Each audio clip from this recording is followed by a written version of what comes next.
Welcome back to It's All About Health, the health program. How you feeling, Gary? You feeling okay? Healthy? We got to get the word health in. We were saying that while we were away.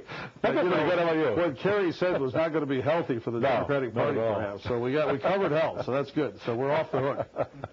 Talk a little about the governor's race and debate last night.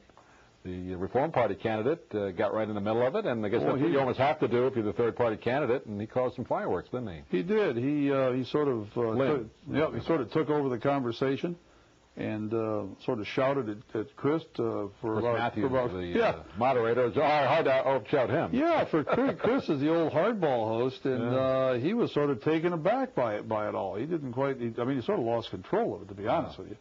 But yeah, it was one of those things, and Chris got screamed at, and he just sort of, the guy sort of made. It was almost like watching the McLaughlin and Company. Right.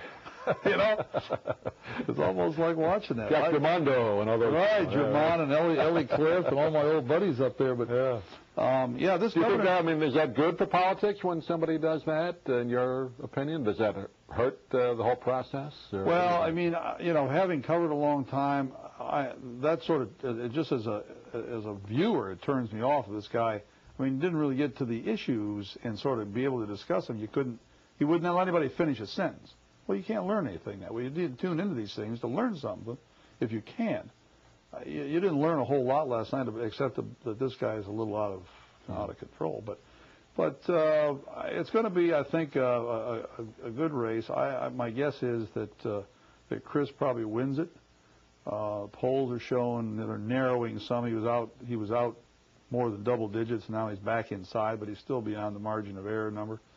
So. I think that's the last debate. I don't think there's anything this week coming up that Usually they don't do it before. Right. So I think that was it. That was the show, and they were trying to get the lieutenant governor candidates to debate, but Chris' running mate wouldn't do it. They wouldn't let him do it. So we got about 1 minute left. Quick thoughts on the Catherine Harris Nelson race. So the debate she did about a week ago, she did pretty well, but too far behind to make it up. Yeah, the thing is, in a debate, Doug, you don't win them, you'll lose them. You lose them, yeah. She didn't lose it. But and you don't win it. So she sort of held her own. But as you say, she's so far behind, maybe 30 or 40 points. Somewhere in that range, that she just can't get it back. What do you think she'll do? Provided there's no major upset, because she gave up her seat. She going to be heard from again in about 3 or 4 years? Oh, my guess is she will. If she didn't blow her whole bankroll on this thing, if she has some money to come back. These races are expensive. Mm-hmm. That Buchanan-Jennings race is going to be one of the most expensive in the history of elections.